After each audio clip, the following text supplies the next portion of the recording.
My name is Ryan Cooper. I'm 29 years old.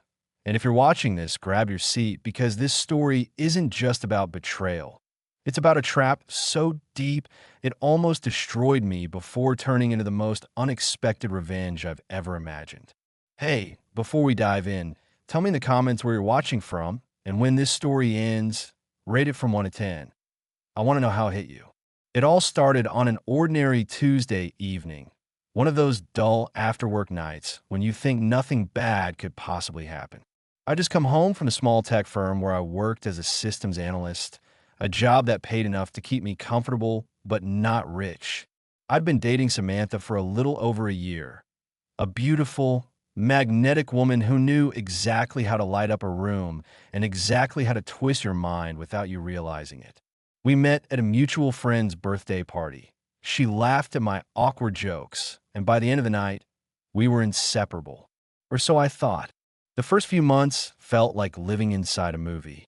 Weekend trips, candlelight dinners, long conversations about dreams and futures.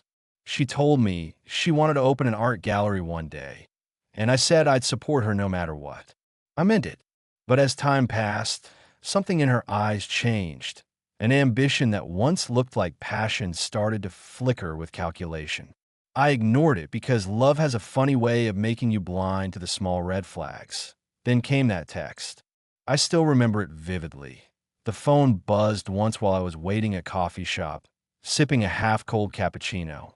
"I'm 8 weeks pregnant," it read, "and you will pay child support for 18 years. No emojis, no warmth, just cold words that hit harder than a bullet. My stomach dropped, my heart pounded, and for a second the whole world blurred around me. I reread it 5 times, trying to understand whether it was some cruel joke. But knowing Samantha, I knew it wasn't. I called her immediately. No answer. Called again. Nothing. I texted, "What are you talking about? We broke up 2 months ago." Minutes later, another message popped up. "Too late, Ryan. You're responsible. And trust me, you'll regret ever walking away." That's when the first wave of panic hit. I could barely breathe. We'd broken up after months of fights, accusations, and her mysterious late-night phone calls. I'd finally had enough of the drama and told her it was over. She didn't cry. She didn't beg. She just gave me that smirk that said, "You'll be sorry." I thought she was bluffing. I had no idea she was already planning something that would pull me into a legal, emotional, and psychological nightmare. The next week turned into chaos. I got letters from a lawyer claiming paternity responsibility. She'd filed paperwork so quickly it was as if she had it ready before she even texted me. My name was on every document, my bank statements under scrutiny, and suddenly my quiet life turned into a public storm. My parents called, confused and disappointed. My friends avoided me. At work, whispers followed me like shadows. I tried reaching Samantha again, but she'd blocked me on everything. It was like she'd vanished except for the legal clause she left behind. Nights blurred into each other. I'd lie awake staring at the ceiling, replaying every memory with her, every laugh, every argument, every subtle manipulation I'd ignored. I didn't know it then, but that was just the beginning of a much darker game. Because what Samantha didn't realize was that the man she thought she could destroy was about to turn her own trap against her. She thought she held all the cards, but I was about to show her that sometimes the quiet guy, the so-called boring one, can become the storm you never see coming. Stick with me, because what happened next will make you question every text you've ever trusted. The next few days felt like a blur. Every sound from my phone made my chest tighten. Every vibration pulled me back into that same anxious loop. I couldn't sleep properly, couldn't eat right. My roommate, Luke, kept asking what was wrong, and I kept brushing him off with fake smiles. But inside, I was burning. The message from Emily wasn't just a bombshell. It was a declaration of war. And I couldn't even tell if she was telling the truth. I scrolled through our old messages, our photos, the nights we spent together. I was looking for signs, for some clue that might explain how everything went so wrong. She'd always been sweet, grounded, someone who made even the smallest moments feel special. But lately, before the breakup, she'd changed. More distant, secretive, always on her phone. I thought maybe she was just stressed. Now I knew better. She wanted something from me: control, money, maybe revenge. That night, I sat in my car outside her apartment building, not planning to confront her, but just to see. Her lights were on. Through the half-drawn blinds, I saw movement, a tall figure walking by. Not her, a man. My heart dropped. She wasn't alone. And for the first time, I realized I might not be the only one she'd sent that kind of message to. I felt humiliated, furious, betrayed. When I finally drove home, I couldn't stop thinking about what she'd said. "You will pay child support for 18 years. It echoed in my head like a siren. But she underestimated me. I wasn't going to roll over and let her destroy my life. I started digging quietly, methodically. I remembered she'd mentioned a friend named Tara who worked at a clinic. Maybe that's where I could start. Over the next few days, I crafted a plan. I wasn't sure if I was doing it out of self-preservation or pure vengeance. Maybe both. I texted Emily, pretending to care, saying I wanted to talk things through. She replied instantly, almost too eagerly, like she'd been waiting for me to take the bait. We agreed to meet at her favorite cafe downtown. When I arrived, she was already there, smiling, perfectly dressed, and radiating fake innocence. "Jake," she said softly, reaching for my hand. I didn't want it to be this way. My pulse quickened. I forced a calm smile and sat down. "Then let's talk about what's really going on," I said. Her expression flickered for a split second. The mask cracked, and beneath it, I saw a calculation. "You'll take responsibility," she said firmly, leaning closer, "or I'll make sure everyone knows what kind of man you are." Her voice was sweet, but her words sliced through me. I realized then, this wasn't about a baby. It was about control, about seeing how far she could push me. I played along, nodding, pretending to agree. Inside, I was memorizing every word, every smirk, every lie. When she left, I sat there for a long time, watching her walk away, and made myself a promise. I would find out the truth, and when I did, she'd regret ever trying to ruin me. Back in my apartment, I started piecing everything together. Old receipts, messages, her social media posts, anything that didn't add up. And slowly, a pattern emerged. The dates she claimed didn't match. The clinic she said she visited had no record under her name. It was all an illusion, a setup. She wanted to squeeze money out of me, to use my fear against me. But fear works both ways. And soon, she'd know exactly what that felt like. The next morning, I woke up with a new kind of focus. Cold, sharp, unshakable. Emily thought she had me cornered, but she didn't know I'd grown up learning to fight out of tighter corners than this. I spent my entire life working to get out of small-town struggles, a scholarship, a degree, a job in tech that finally paid well. And now, one text from her threatened to destroy it all. I wasn't going to let that happen. I reached out to a friend from college, Sarah. She worked in a legal firm, and though I didn't tell her every detail, I said I needed advice about someone making a false claim. She gave me a few pointers, told me what kind of evidence would stand in court, and reminded me to stay calm, not to engage emotionally. "People like that thrive on your reaction," she said. "Starve them of it." That stuck with me. For the next week, I pretended to play along with Emily's little game. I texted her good mornings, asked about the baby, even suggested doctor visits. Each time, she dodged or changed the subject. That was my first real confirmation she was lying. I started recording every call, saving every message. One evening, I offered to accompany her to her next appointment. There was a pause, a long, telling silence. Then she said, "It's fine, Jake. I can handle it myself." That was it. The truth was right there, wrapped in her hesitation. I ended the call, smiling bitterly. She wasn't pregnant. She just wanted a reaction, money, sympathy, leverage. But here's the thing about pushing a good man too far. You force him to become something else. I started setting traps of my own.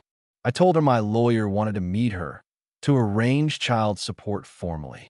Her reaction was priceless. No, no lawyers, Jake, she said, panic dripping through her voice. We can settle this privately. That's when I knew I had her exactly where I wanted her. I went silent after that. No replies, no calls. And within hours, she started spiraling. She texted nonstop, begging, pleading, then threatening again. I screenshotted everything.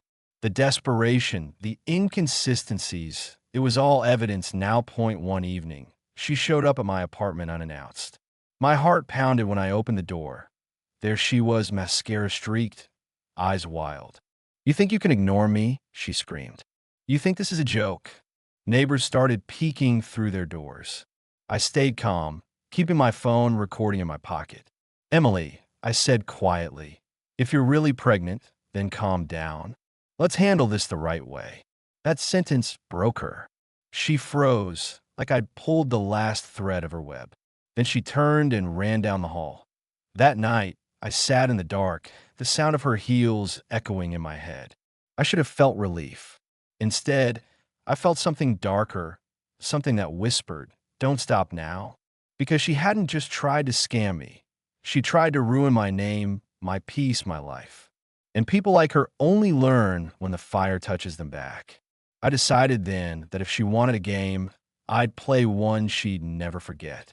I woke up the next morning with a taste of strategy in my mouth. Not hatred, not the manic thrill of vindictiveness, but the clear, clinical calm of someone who had decided to reclaim his life. I began with the small, legal things first, because those were both my armor and the most damning counters to her theatrics. I pulled every email thread, every bank transfer, every screenshot and tape I had ever made. I printed them in neat stacks and organized them into a timeline that started from the first "we need to talk" message and ended with the night she'd sent me that cold line about 18 years of child support. I labeled dates, times, places, and cross-referenced them with photos she'd posted publicly and the metadata on the files.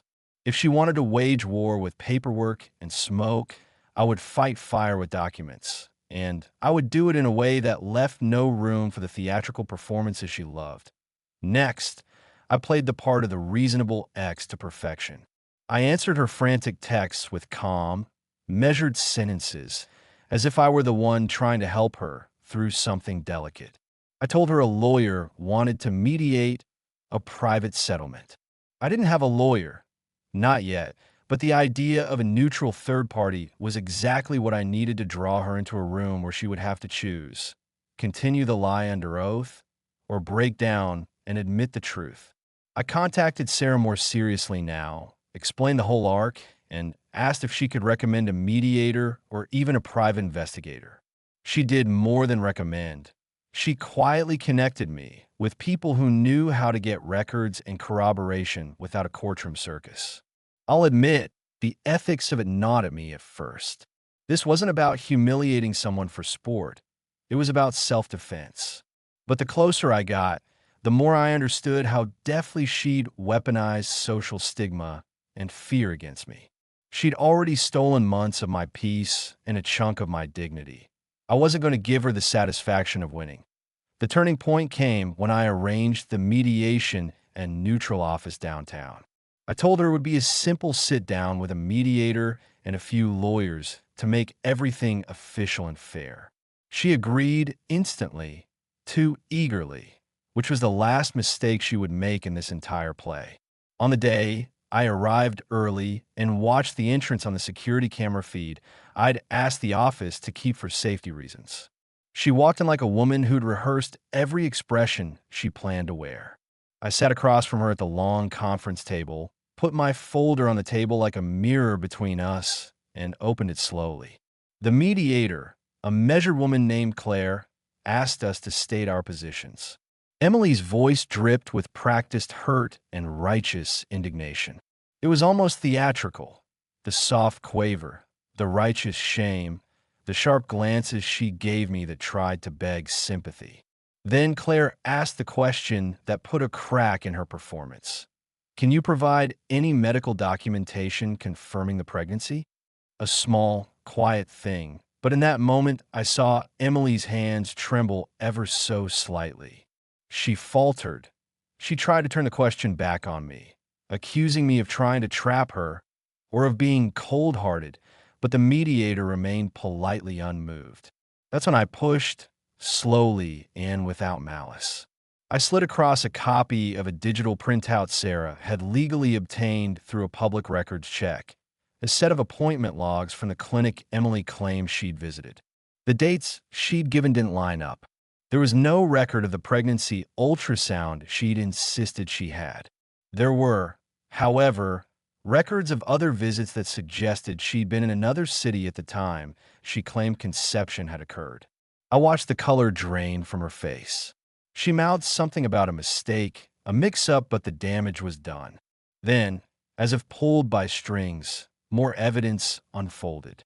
I played a 2-minute recorded voicemail she had left me months before where she whispered about needing a big payoff and a reference to a man named Marcus who, in a later text, was clearly coordinating plans. The mediator listened, the expression on her face shifting from neutral to sympathetic, not for Emily, but for the right procedure finally being followed. By the end of that session, Emily's confident armor had rusted into a quiet, flinching thing. Claire suggested legal counsel and a pause for both parties to cool off, words that were basically a judicial nudge toward truth. As she left the room that afternoon, she didn't look like the same woman who had walked in. She looked smaller, beaten even, and I felt something I hadn't expected, a hollow pity mixed with a pure, clean sense of justice. But I didn't stop there. People like Emily had a second trick. They try to rotate blame onto reputations, telling friends and family half-truths to make the other party look monstrous. Before she could spread more poison, I went public on my own terms. I wrote a careful, unemotional statement and shared it with a couple of friends I trusted, then asked them to hold it for a day while I verified everything. I wasn't looking for sympathy. I was looking to cut the rumor mill off at its head. I posted a short note on my personal page, a simple message that emphasized documented facts and a plea for privacy while the matter was being legally reviewed. I didn't name her. I didn't rant. The effect was immediate. Neutral observers saw the documented timeline, the mediator's notes, the clinic logs, and they began to question the story she'd been spinning. Rumors slowed. My parents called less with worry and more with cautious support. Coworkers stopped whispering. The air cleared, not because I'd won a popularity contest, but because the truth, once organized and presented calmly, had more force than any show of outrage could. The last move, the one I knew would finally close the chapter, was not to humiliate her publicly, but to take the high road where it mattered. I filed a counterstatement to the court noting her inconsistencies and offering the evidence. I didn't want to ruin her life. I wanted to protect mine. The legal system moved predictably. Hearings scheduled, documents filed, an offer for formal DNA testing floated like a gauntlet. She balked at the testing initially, then, under pressure, agreed, and that was the moment everything sealed. The test cleared me. There was no child to attribute to me. The court closed the paternity claim with a brief admonishment to her for filing without sufficient evidence. Emily disappeared from my life after that, sliding into a quieter corner, her dramatic texts replaced by the occasional bitter voicemail I never answered. I'll be honest, there's no sweet revenge in seeing someone's lies collapse. There's only the relief of getting your life back, and the ugly awareness that people will try to weaponize fear and biology to control others.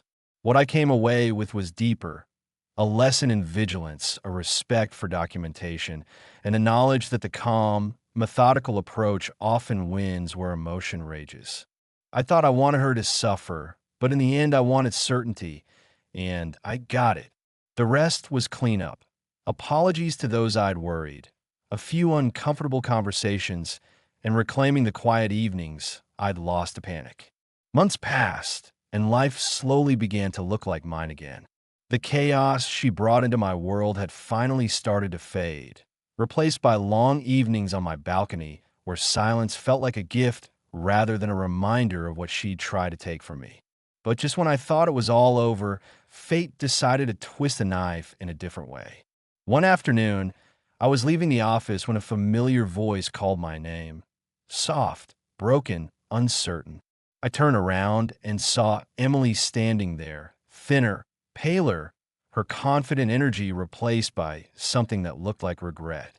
She held a small envelope in her hands. I didn't say anything. I just waited. Jake, she whispered, her voice trembling, I came to apologize. It felt surreal. The same woman who had once texted me with threats, who had stood in that conference room trying to keep her web of lies intact, was now looking at me like someone desperate to be forgiven. She told me everything. How it had started as a game, a cruel dare from friends to teach me a lesson for leaving her, how the fake pregnancy had spiraled out of control. The more she lied, the deeper she got, until she couldn't find a way out. Her so-called friends had recorded everything, even mocking her behind her back once it was clear she'd gone too far. They turned on me, she said through tears. I lost everyone. I listened quietly, not because I wanted to comfort her, but because I needed to hear it. I needed to confirm that what she'd done wasn't just malice. It was weakness. I took the envelope from her hands, opened it, and found a check inside, a pathetic attempt at restitution, maybe, or her way of showing remorse. I didn't want it. Emily, I said softly, you can't buy back peace of mind. You can't undo the nights I didn't sleep. Her eyes filled with tears again. I know, she whispered, but I want you to know I'm sorry. You didn't deserve any of it. For a long time, I dreamed of this moment, her standing before me, admitting everything. But when it finally came, there was no satisfaction, no cinematic justice, just exhaustion. I nodded, handed the envelope back, and said, the best apology is change. Go live better. She looked stunned for a moment, like she'd expected anger, maybe even insults, but not forgiveness. Then she turned and walked away slowly, and that was the last time I ever saw her. As she disappeared into the city crowd, I felt something shift in me. The anger, the humiliation, the sense of betrayal. It all began to lose its grip.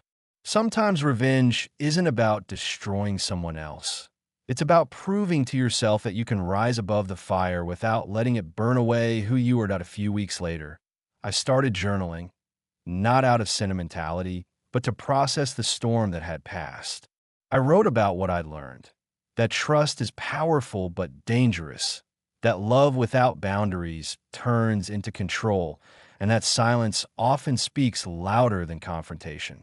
I shared some of my reflections anonymously online, and to my surprise, people resonated with them.